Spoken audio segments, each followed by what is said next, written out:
Une minute de silence en mémoire de Jean Saka, ancien conseiller à la haute autorité de l'audiovisuel de la communication fauché par la mort et le décor est planté.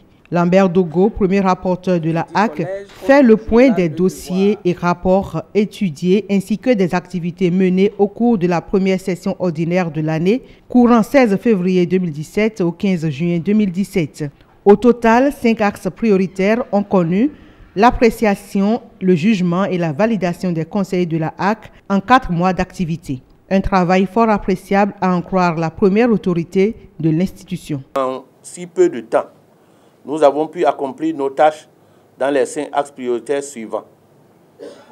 Les propositions de nomination des directeurs généraux des organes de presse de service public ORTB et ABP, conformément à l'article 6 de notre loi organique.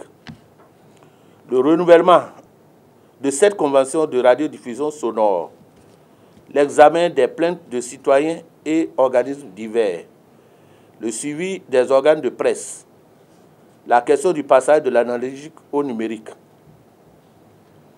Sur cette dernière question, je tiens à nous féliciter tous, car, comme je le prévoyais à l'ouverture de la présente session, les commissions mises en place ont achevé leurs travaux et conformément au plan de travail de la HAC, ces travaux ont été validés au cours d'un atelier spécialement dédié à cet effet.